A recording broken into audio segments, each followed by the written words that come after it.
जय राधा माधव। पूज्यपाद सदगुरुदेव भगवान की पावन सी क्षणों में साष्टांग दंडवत प्रणाम।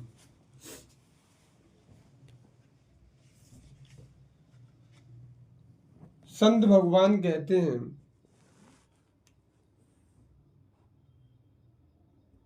जो साधक इसी जन्म में भगवत अनुराग का रसास्वादन करना चाहते हैं तो उन्हें श्रद्धा और विश्वास के साथ आचार्य व गुरुजनों की अचरसा आज्ञा माननी ही होगी। उसमें बिल्कुल अपनी मति नहीं लगानी है। गुरुजन जैसा कह रहे हैं, जैसा आदेश कर रहे हैं, बिना कोई तर्क कुतर्क किए, किंतु परंतु लेकिन मगर चूंकि आदि लगाए, उनकी वैसी की वैसी बात मान लेना ही सच्ची श्रद्धा की पहचान है।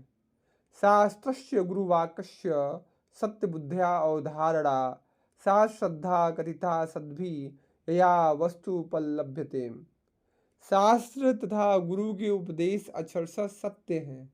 ऐसी निश्चयात्मिका बुद्धि को संत जन श्रद्धा कहते हैं। इसी से वस्तु यानी परमात्म तत्व की प्राप्ति होती है। गुरु वेदांत वाक्येषु सुदृढ़ विश्वास श्रद्धा। गुरु व वेदांत वाक्यों में सुदृढ़ विश्वास होने का नाम ही श्रद्धा है। मंत्र मूलम गुरोर वाक्यम, गुरु वाक्य मूल मंत्र है, इसलिए आज्ञा गुरुणाम है अविचार्या। गुरुजनों की आज्ञा अविचारणीय होती है। गुरुजनों की आज्ञा पर विचार नहीं किया जाता। गुरु पितु मातु स्वामी सिख पाले, चले हूँ कुमग पग पर ही न खाले। गुरु माता पिता और स्वामी की आज्ञा का पालन करने से कुमार्ग पर भी चलने पर पैर गड्ढे में नहीं पड़ता, अर्थात पतन नहीं होता। इसलिए अज्ञा समन सुसाहिब सेवा। प्रशिष्ट शिष्य को सदैव अपने गुरुदेव की प्रत्येक आज्ञा को हृदय से सहर्ष स्वीकार कर उसका पालन करना चाहिए। जो गुरु आज्ञानुवर्ती शिष्य नहीं होता है, जो गुरुदेव की आज्ञा का पालन नहीं करता है, उसकी साधना चलनी में दूध धोने जैसी निर्थक होती है। चलनी में गैया दुहै, दोष दई को दई, हरि गुरु कहो न मानही, क्यों आपनो लही। सेवक जी महाराज कहते हैं, गुरु सेवा तजी करही जिबानी, यह अधर्म यह सभानी, कानी न रसिकन मैं रह। जहाँ गुरु वचनों के प्रति शिष्य के हृदय में श्रद्धा का उदय हुआ तो तत्काल उसके हृदय में भक्ति ज्ञान वैराग्य आदि का प्रादुर्भाव होता है, क्योंकि श्रद्धावान लभते ज्ञानम। इसके विपरीत कोई चाहे जितना शास्त्रों का ज्ञान अर्जन कर ले, चाहे जैसी ऊंची से ऊंची साधना कर ले, किंतु यदि सदगुरुदेव के वचनों पर उसे विश्वास नहीं, आचार्य के द्वारा स्थापित किए हुए सन्मार्ग पर अर्थात उपासना पद्धति पर उसे विश्वास नहीं, तो वह केवल कोरा शास्त्र ज्ञानी तो हो सकता है, पर वह भगवत प्रेमी रसिक भक्त नहीं बन सकता। माता पार्वती कहती हैं, गुरु के वचन प्रतीति न जेही, सपने सुगम न सुख श्री तेही। जिसको गुरु के वचनों में विश्वास नहीं होता है, उसको सुख और सिद्धि स्वप्न में भी प्राप्त नहीं होती है। निश्चित मानिए, हृदय की अविद्या ग्रंथि का अभेदन गुरुमुख से जो उपदेश मिलता है, जो मंत्र मिलता है, उसी से होता है। वही विशुद्ध प्रकाश करता है। कोई चाहे चारों वेद और अष्टादश पुराणों को कंठस्थ कर ले, पर वह देह भाव से ऊपर कभी नहीं उठ सकता। देह भाव से ऊपर उठने के लिए गुरु कृपा प्रसाद चाहिए। इसलिए गोस्वामी तुलसीदास जी महाराज कह रहे हैं, गुरु बिन भवनिधि तरई न कोई, जो विरंज संघर्षम हुई।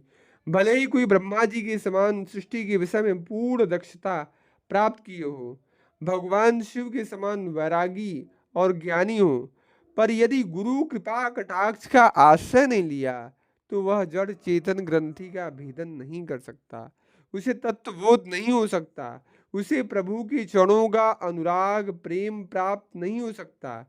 इसके लिए तो सदगुरुदेव भगवान की शरणागति या भगवत प्रेमी महात्माओं का समागम तथा उनके द्वारा दी गई उपासना पद्धति में पूर्ण निष्ठावान होना अनिवार्य है। तस्माद् गुरुम प्रपद्येत जिज्ञासु श्रेय उत्तम, शाब्दे परे च निष्णातम ब्रह्मण्य उपशमाश्रयम। तत्र भागवतान धर्मान शिक्षेद गुरुवात्मदैवत अमायानुवृत्त्या ऐस्तुष्येदात्मा आत्मदो हरि। इसलिए परम कल्याण की प्राप्ति के इच्छुक जिज्ञासु उपासक को शब्द ब्रह्म में पारंगत एवं परम ब्रह्म में परिनिष्ठित गुरु की शरण लेनी चाहिए और निष्कपट भाव से अपने परम प्रियतम आत्मा एवं इष्ट देव स्वरूप सदगुरुदेव भगवान की सेवा करते हुए उनसे भागवत धर्मों अर्थात भगवान को प्राप्त कराने वाले धर्मों की शिक्षा लेनी चाहिए। सदगुरु सच्चिदानंद भगवान की कृपा अवतार हैं। कृपा रूप जो वपु धर्यो बंदौ गुरुपद कंज कृपा सिंधु नर रूप हरि। इसलिए गुरु निष्ठा भगवान निष्ठा से भी सर्वश्रेष्ठ है। जिसके हृदय में गुरु निष्ठा आ गई तो भगवान उसके वश में हो जाते हैं और भगवान निष्ठा भी सहज में ही उसकी पुष्ट हो जाती है। श्रुतियों में लिखा है यस्य देवे परा भक्तिर यथा देवे तथा गुरो तस ऐते कथिता हयार्था प्रकाशन्ते महात्मना। जिसकी ईश्वर में परम भक्ति है तथा जैसी ईश्वर में है वैसी ही भक्ति गुरुदेव में भी है, तो ऐसे महात्मा पुरुष के हृदय में दिव्य रहस्य में अर्थ स्वतः प्रकाशित हो जाते हैं। जिसके अंदर गुरु निष्ठा है वह बिल्कुल बेपरवाह हो जाए, क्योंकि गुरु प्रसन्न साहिब अनुकूला।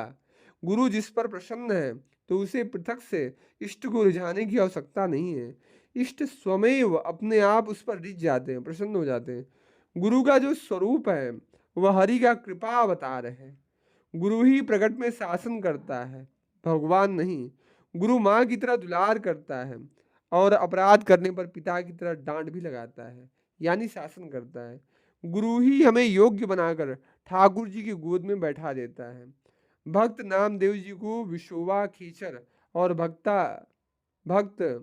धन्ना जाट को भगवान रामानंदाचार्य की यानी गुरु की शरण में जाने की आज्ञा भगवान ने ही दी थी। गुरु निष्ठा सहजोबाई जैसी हो। वे कहती हैं कि मैं राम को तो छोड़ सकती हूँ पर गुरु को नहीं छोड़ सकती, क्योंकि मैं हरि से भी श्रेष्ठ गुरुदेव को मानती हूँ।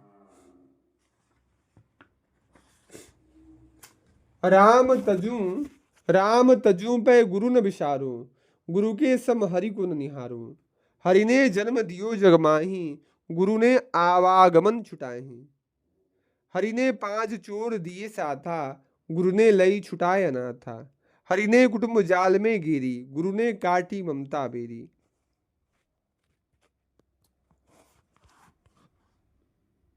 हरि ने रोग भोग उलझायो, गुरु जोगी कर सबे छुटायो। हरि ने कर्म भरम भरमायो, गुरु ने आत्म रूप लखायो।